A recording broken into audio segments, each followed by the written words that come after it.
রাত্রিবেলা সেই বড়িটা খেয়ে সকাল হলো মা। সকালবেলা 7টা বেজে গেল, 8টা বেজে গেল, 9টা বেজে গেল, বাবা দরজা খুলছে না।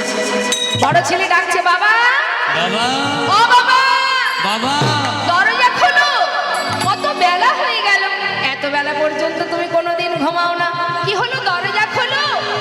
খুলছে না।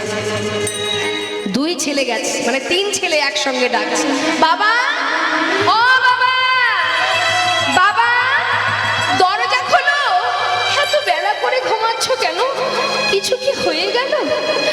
না না এই ভাই মনে হয় কিছু একটা হয়ে গেছে, হ্যাঁ চল তো, বয়স হয়েছে তো, সবাই মিলে জোর করে দরজা ভাঙ। যেই না দরজা ভেঙেছে দেখছে বাবা শুয়ে আছে, কাছে গিয়ে ধাক্কা দিয়ে ডাকছে, বাবা ও বাবা বাবা কি হয়েছে তোমার, কথা বলছো না কেন, বাবা বাবা।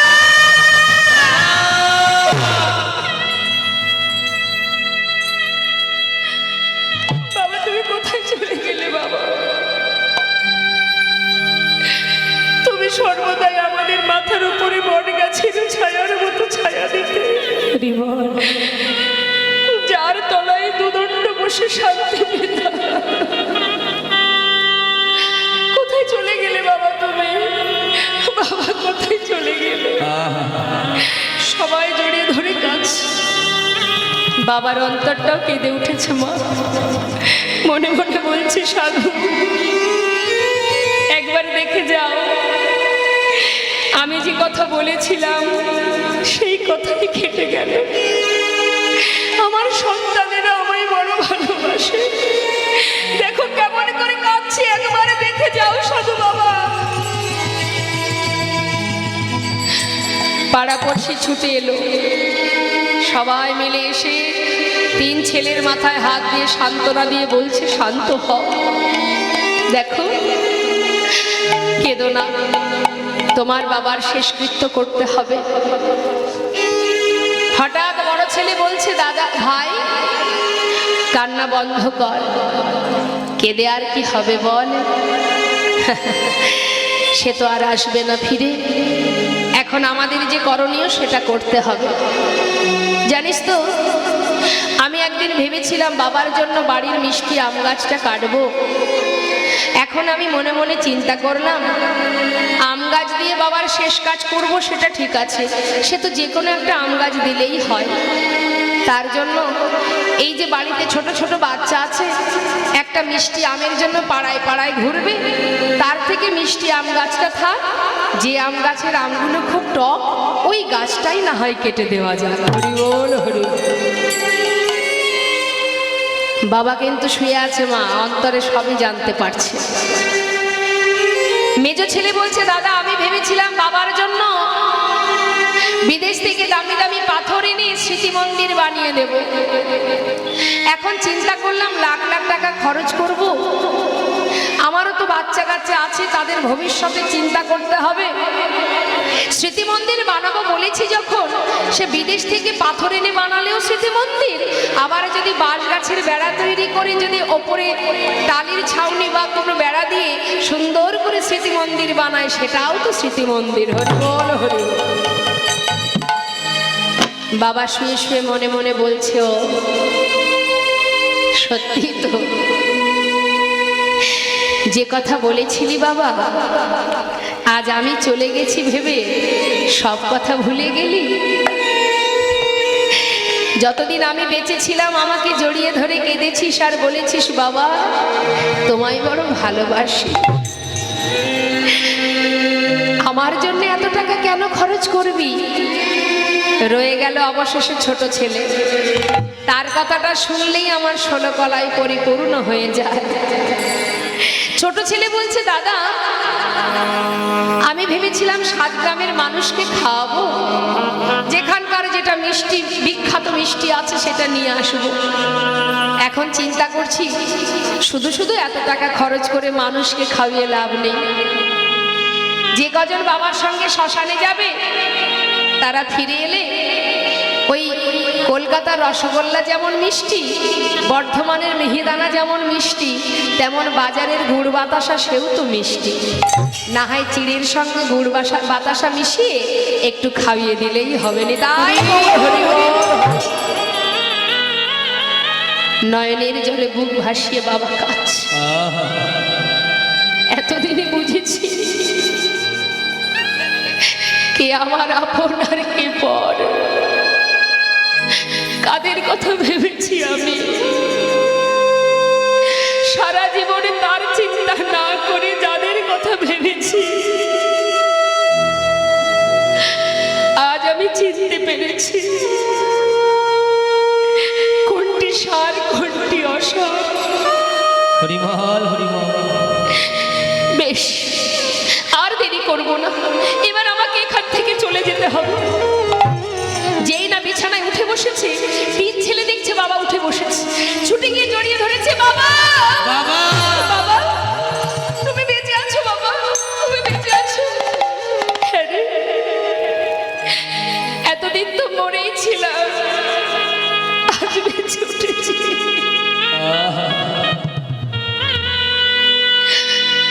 আজ বুঝেছি আমার কথা ভাবিস না, তোরা চিন্তা করিস না। সর্বস্ব পরিত্যাগ করে ছুটতে ছুটতে যাচ্ছে, সাধুর কাছে গিয়ে চিৎকার করে বলছে, সাধু বাবা, সাধু বাবা, আমি ভুল করেছি, আমি সারা জীবন ভুল করেছি, তুমি আমায় বলে দাও আমি কেমন করে গোবিন্দ চরণ পাবো, কেমন ভাবে তার দেখা পাবো। আজ আমি বুঝেছি, আজ আমি বুঝেছি। কৃষ্ণ মন্ত্রে দীক্ষিত হয়ে ঘরের কোণে বসে বসে কাজ আর বলছে, হরি হে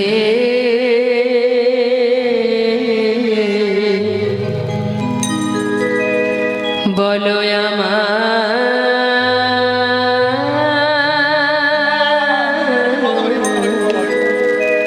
সেই দিন কবে হবে, তোমার আশার আশে ওগো দয়াল আছি বসে। তোমার সারাসে ওগো দয়াল আছি বসে। বলো বলো কবে চরণ দেবে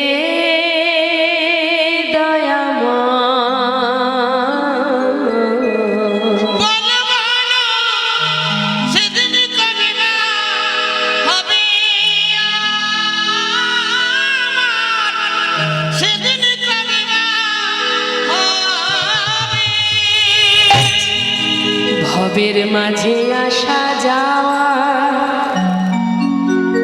তোমায় ডাকা হলো না, যা বলব বলে এসেছিলাম, আমাদের বলা হলো না। এই ভবের মাঝে তাই গৌর হরিবল। তোমায় ডাকা হলো না, আমি যা বলবো বলে এসেছিলাম, আমার বলা হলো না। তুমি পারে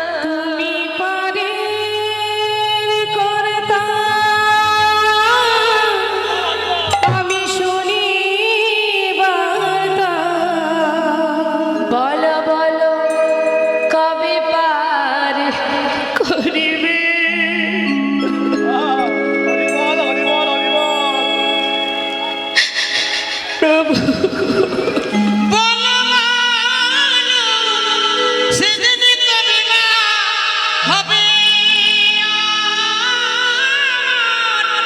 সেদিন কবে মা হবে?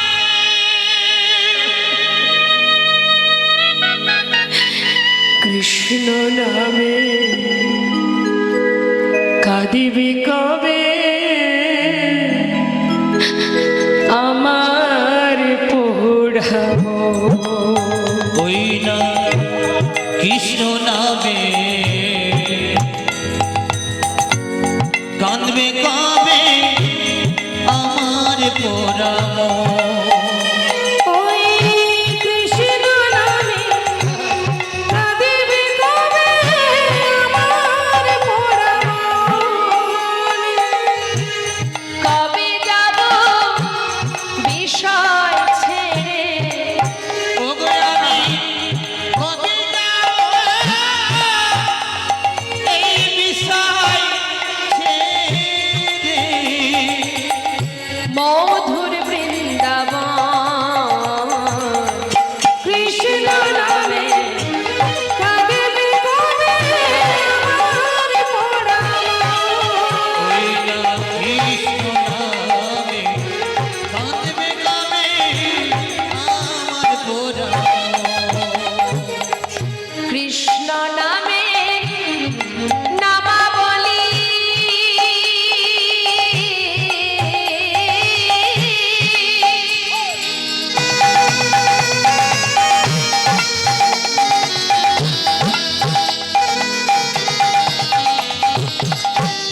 কৃষ্ণ নামে নামাবলি করব কবে গান কৃষ্ণ নামে নামাবলি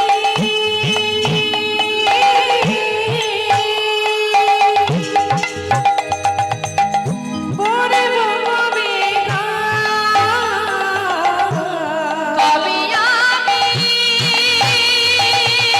পুরা কবে আমি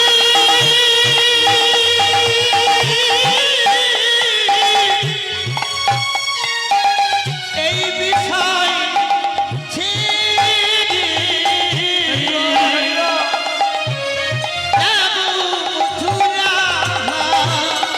কৃষ্ণ নামিতে পারের সম্বল কৃষ্ণ নামিতে পারের সম্বল কৃষ্ণ নামটি পারে সকল কবে পাব দর্শন ওই কৃষ্ণ নামে নিতাই গৌর হরিমান হরিমান পোড়াবো ওই কৃষ্ণ নামে কাঁদবে কবে আমার পোড়ানো? ওই কৃষ্ণ নামে কাঁদবে কবে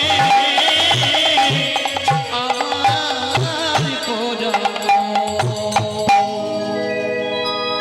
আজ দেখুন সুদামা সেই চিড়ের পুটুলিটা নিয়ে মনের আনন্দে যাচ্ছে কানাইকে দর্শন করতে। তো কানাইকে দর্শন করতে যাচ্ছে, চিড়ের পুটুলিটা নিয়েছে মা, বুকের মধ্যে চেপে ধরে যাচ্ছে দ্বারকা, আর ডাকতে ডাকতে যাচ্ছে, বলছে কানাই একবার দেখা দে রে ভাই কানাইয়া, দেখা দে আমার একবার দেখা দে রে ভাই কানাইয়া, দেখা দে আমায়, দেখা দে রে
গোবিন্দ কি জানে না মা যে সুদামা আসছে?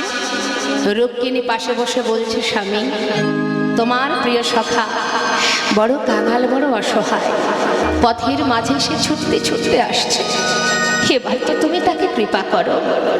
গোবিন্দ বললেন, রুক্মিণী অপেক্ষা করো, সময় না হলে আমি যেতে পারবো না। আমি কি জানি না সে যে বড় অসহায়? আসতে দাও রুক্মিণী, এত পথ যখন এসেছে অবশ্যই আমার দ্বারে এসে সে দাঁড়াবে। এদিকে সুদামা ধীরে ধীরে দ্বারে এসে দাঁড়িয়েছে। বিশাল রাজপ্রাসাদ দেখে মনে মনে ভাবছে, আমার বন্ধু এত বড় রাজ্যের রাজা। আহা, এত বড় রাজ্যের রাজা যখন সে, আমার এই শুকনো ছিঁড়ে আমি ওকে দেব কি করে? সে তো রাজভোগ সেবা করে, রাজহালে থাকে, আমার এই শুকনো চিড়ে কি সে খাবে? আমি কি করে দেব?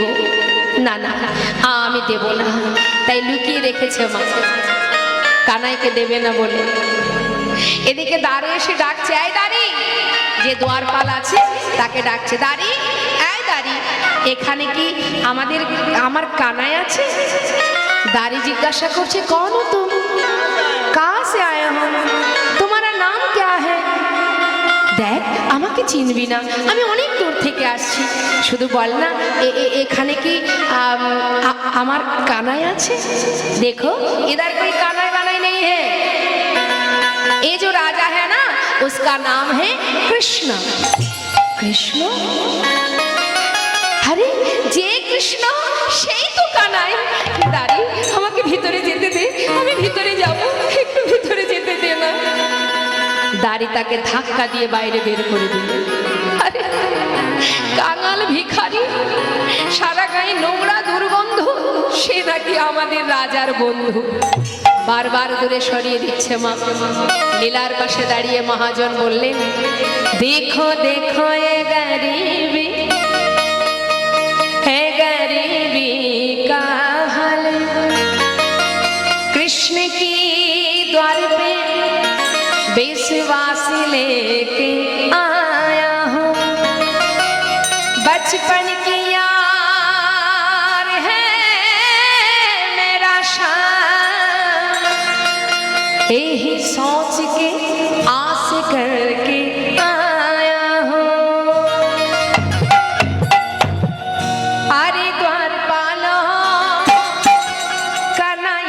कह दो अरे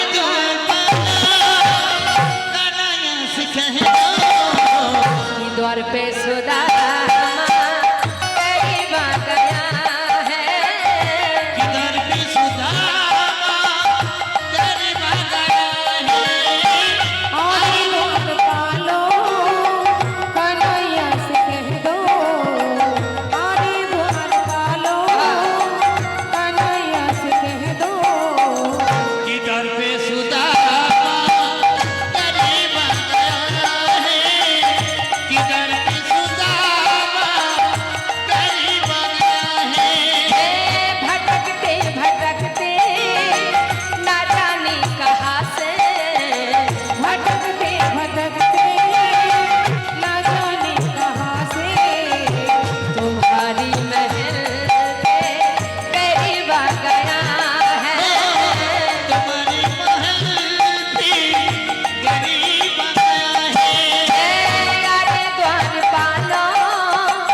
দুয়ারপাল কি করলেন মা? সুদামাকে বাইরে রেখে সুদামা বললেন, তোমরা এক কাজ করো, কেউ একজন আমাকে পাহারা দাও আর একজন ভেতরে যাও, তোমাদের রাজাকে গিয়ে বলো সে যদি আমায় চিনতে না পারে আমি চলে যাব। দুয়ারপাল একজন আছেন বাইরে আর একজন ভিতরে চললেন। আর এদিকে আমার গোবিন্দ, আহা, তিনি সবেমাত্র সিংহাসনে বসেছেন, রূপকিনী সত্যভামা রাজবেশ পরিধান করাবেন, পাশে বসে আছেন, সাজাচ্ছেন আমার গোবিন্দকে। তাই সাজাচ্ছেন, আমরাও সাজাবো। হ্যাঁ, কিভাবে সাজাচ্ছি?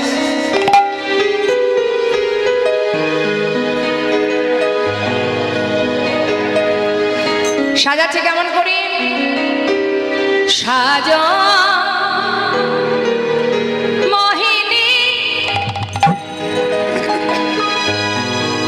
সাজাচ্ছেন, সাজো মোহন তুমি সাজো, সাজো মোহন তুমি সাজো, সাজো মোহন তুমি সাজো, সাজো মোহন তুমি সাজো, মন ফুল চন্দন প্রেম রাখি বন্ধনে, ওই না মন ফুল চন্দনে প্রেম রাখি বন্ধনে, মন ফুল চন্দন প্রেম রাখি বন্ধনে, মন ফুল চন্দনে প্রেম রাখি বন্ধনে, শ্রীমতী যে পূজারিণী আজ, সাজো মোহন তুমি সাজো, সাজো মোহন তুমি সাজো, সাজো তুমি সাজো, সাজো সাজো তুমি সাজো, সাজো সাজো মোহন তুমি সাজো, সাজো মোহন তুমি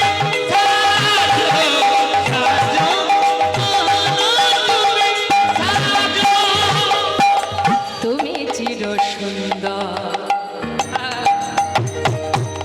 চির অভিলাষী, তুমি চির সুন্দর চির বিলাসী, মাথে শিখি পাতা হাতে লয়ে বাসি, তুমি চির সুন্দর চির বিলাসী, মাতে শিখি পাতা হাতে লই বাঁশি, গোকুলে কাহা প্রজেতে শ্রীকৃষ্ণ, গোকুলে কাহা প্রজেতে শ্রীকৃষ্ণ, নব নব রূপে তুমি সাজো, সাজো মোহন তুমি সাজো, সাজো মোহন তুমি সাজো, সাজো মোহন তুমি সাজো, সাজো সাজো মোহন তুমি সাজো, সাজো সাজো মোহন তুমি সাজো, সাজো মোহন তুমি সাজো, অন্তর মন্দিরে একবার ধর্মরতি, অন্তর মন্দিরে ধর্মরতি, প্রাণেরই প্রদীপে তোমা করি বয়ারতি, অন্তর মন্দিরে ধর্মরতি, প্রাণের প্রদীপ তোমায় করিব আরতি, গোকুলে কাহা প্রজেতে শ্রীকৃষ্ণ, গোকুলে কাহা প্রজেতে শ্রীকৃষ্ণ, নব নব রূপে তুমি আজো, সাজো মোহন তুমি সাজো, সাজো হরি বল, হরি বল, হরি বল। সাজো, সাজো মোহন তুমি সাজো, সাজো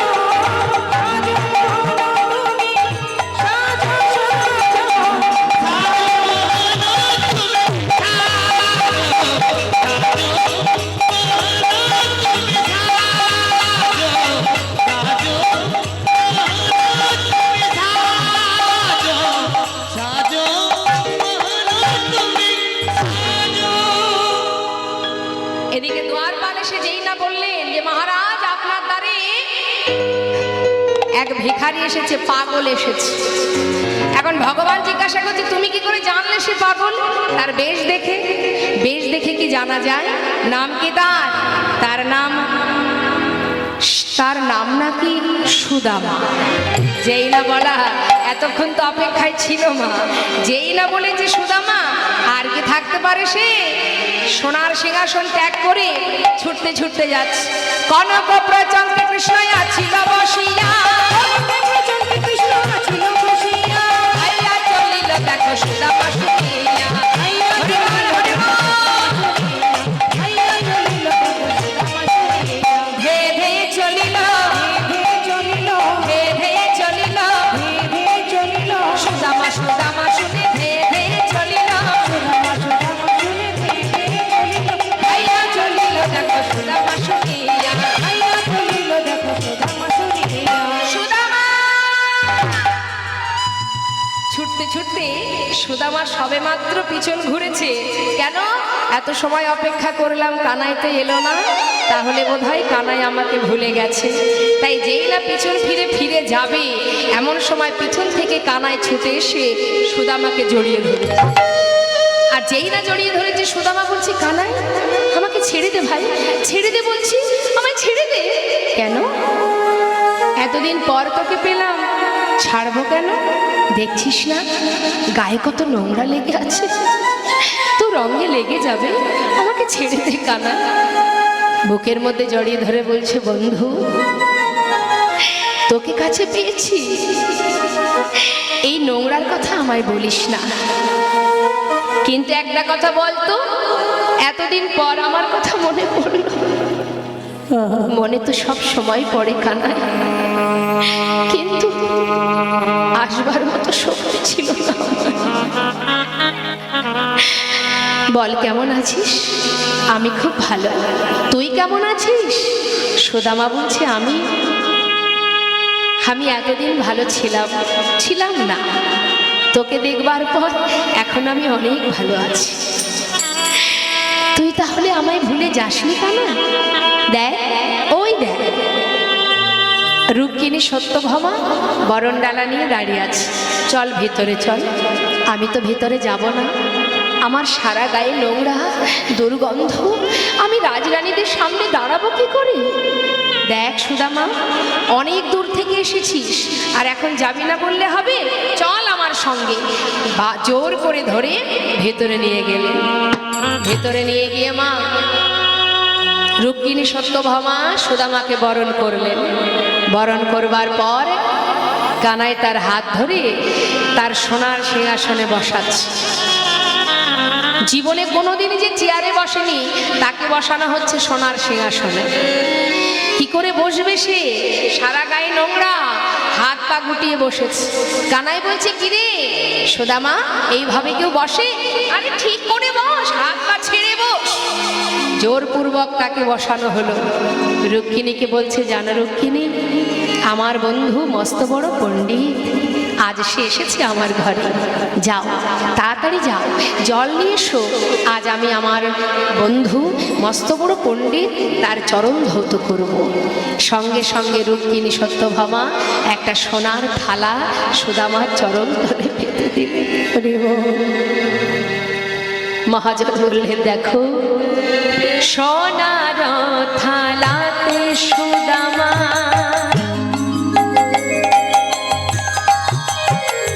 আজ চরণ রাখিল। সোনার থালাতে সুদামা চরণ রাখিল। একটা স্বর্ণ ভিঙ্গারে জল আজ চরণেতে দিল। স্বর্ণ ভিঙ্গারে জল সুদামা চরণে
করে নিয়ে যখন ধৌত করছে মা, দেখছি চরণ থেকে কত রুধির ঝরছে, কিন্তু সেদিকে সুদামার কোনো লক্ষ্য নেই। চরণ দুটি হাতে করে নিয়ে বলছে, বন্ধু আমাকে দেখবার জন্য এত পথ খালি পায়ে হেঁটে এসেছিস, কত কাটা ফুটে আছে, রুধির ঝরছে, সেদিকে তোর কোনো লক্ষ্য নেই বন্ধু। মুখে কোনো কথা না বলে জিজ্ঞাসা করছে, কিরে সুদামা, এত বছর পর এলি, আমার জন্য কিছু আনিসনি? সুদামা বলছে, জানিস কানাই, আমি তো দিনহীন কাঙাল ভাই, আনবো ভেবেছিলাম, আনতে পারিনি।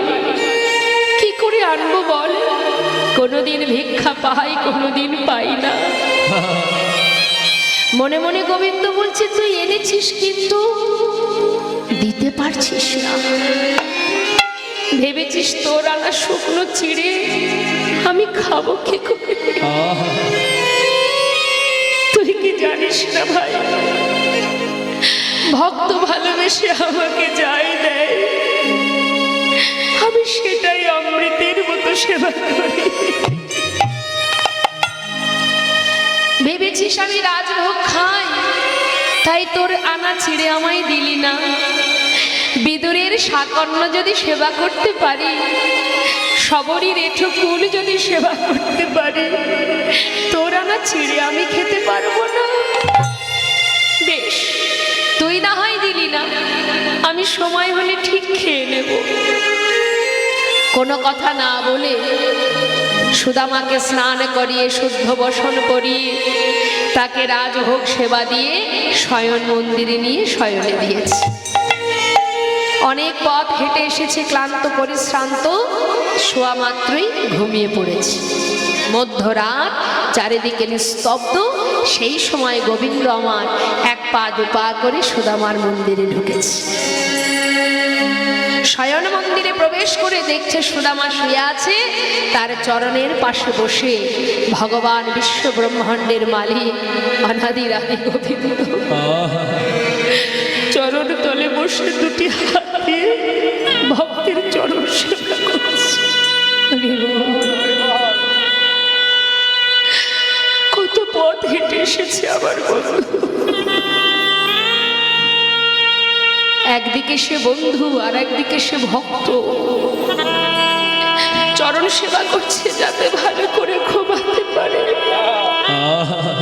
কিন্তু হঠাৎ চোখে পড়ে গেল সেই চরণ তলে কত কাটা,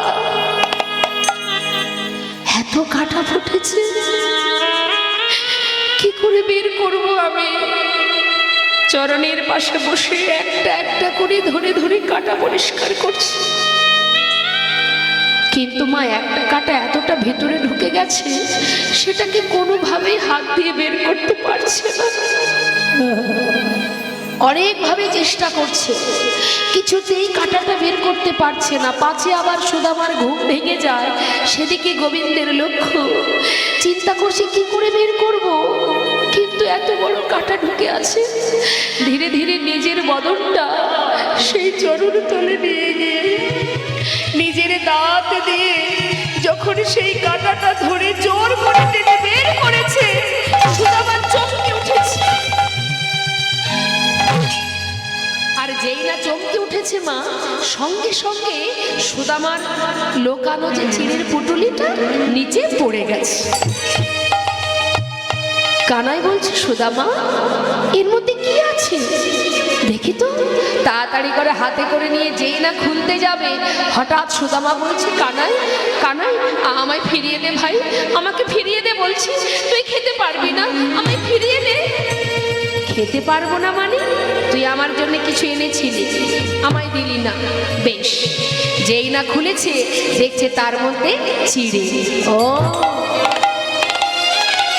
এই না হলে বন্ধুত্ব? আরে প্রতিদিন ক্ষীর সর ননিমা করে খেতে খেতে আমার মুখে আর কোনো রুচিই নেই। যাক, ঠিক করেছিস, তুই আমার জন্য চিড়ে এনেছিস।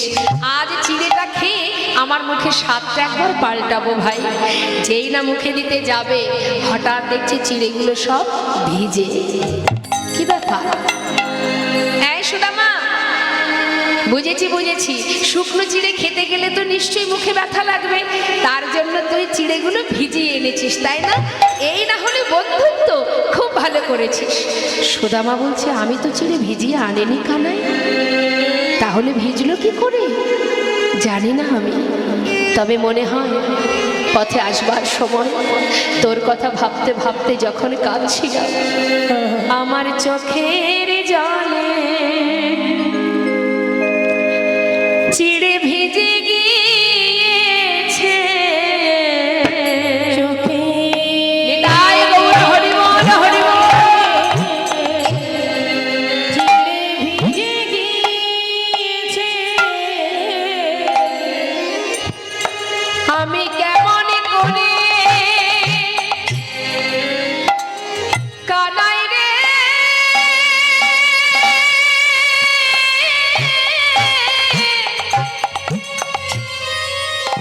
ওরে কানাই, আমি কেমন করে দেব বদনে আমার চোখের জলে চিড়ে ভিজে গিয়েছে। আমি কেমন করে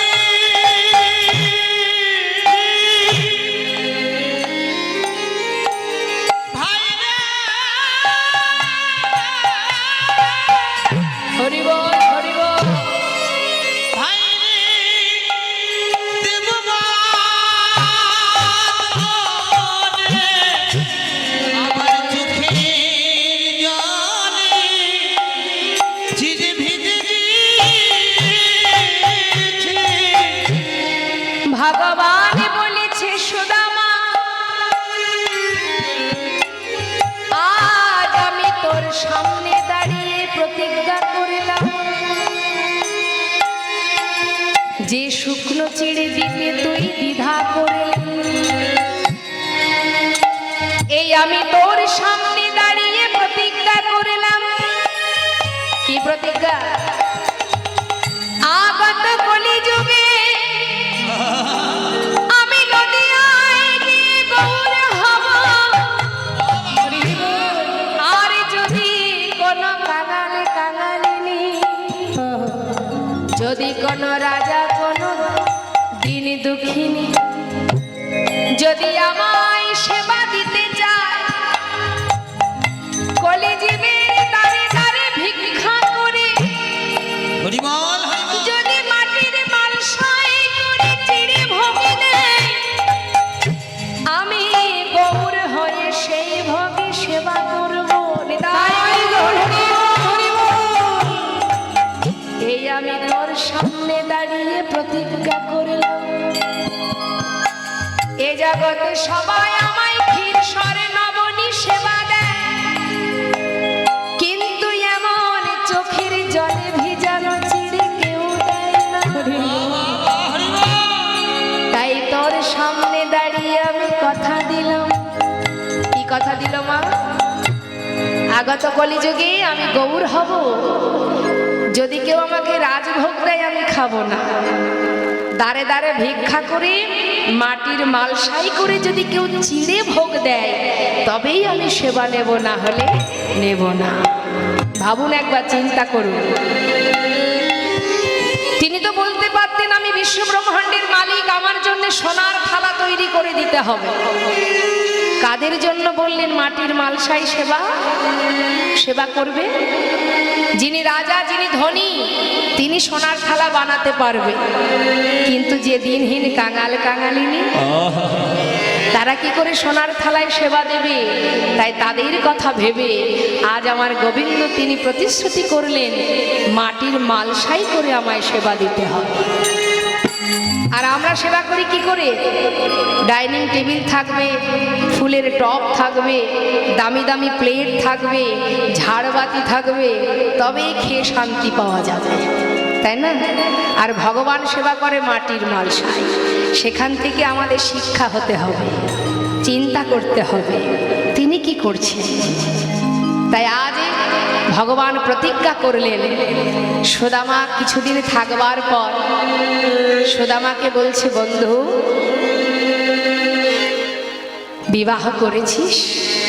হ্যাঁ। আমার গিন্নি তো আমাকে পাঠালো তোর কাছে তোকে দেখব বলে। আরে এমন সহধর্মিনী না হলে কি আর গোবিন্দ সেবা হয় রে? হরি বল, হরি বল। তাই বলছি, আচ্ছা সুদামা, একটা কথা জিজ্ঞাসা করব, তুই কি আমার কাছে কিছু বলবি, কিছু কি চাইবি? সুদামা বলছে, কানাই, দেখবার বাসনা জেগেছিল তাই এসেছিলাম, তোকে দেখেছি মানে আমার সব আশা পূর্ণ হয়ে গেছে। আমার আর কিছু চাওয়ার নেই কানাই, শুধু তোর কাছে একটা নিবেদন, এই যে তুই আমাকে ভালোবাসিস, দেখিস কোনোদিন যেন ভুলে যাস না, যেন সঙ্গ ছাড়া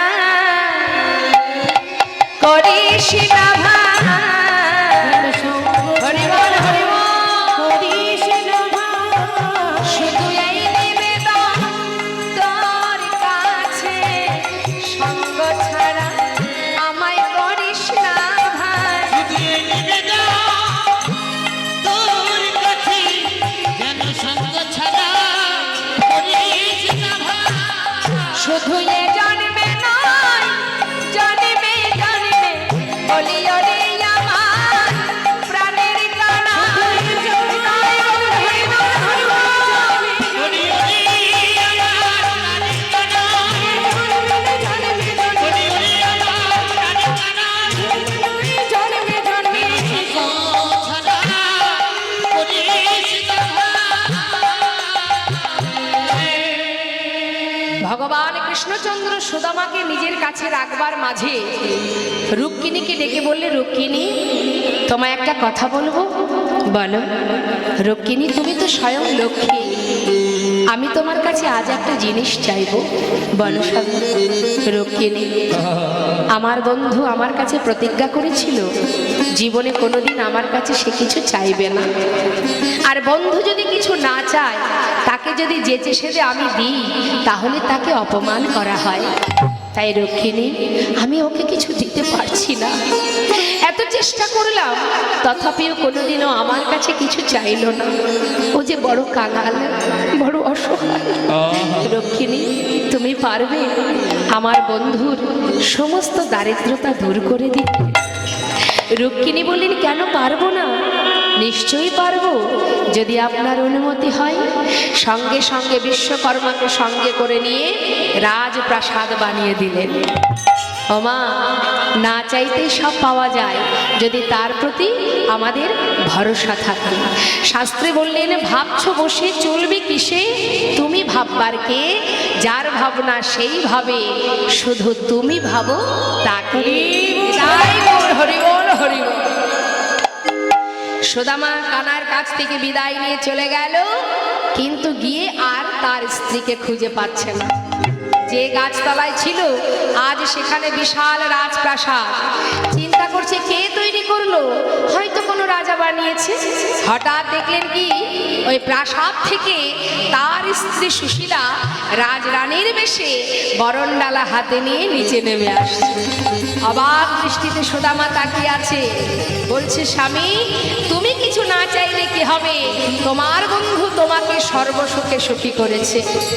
সুদামাকে বরণ করে ঘরে নিয়ে গেল, আর ঘরে নিয়ে যাওয়ার পর দুজনে মিলে গোবিন্দ সেবায় রত হলেন। জয় নিতাই।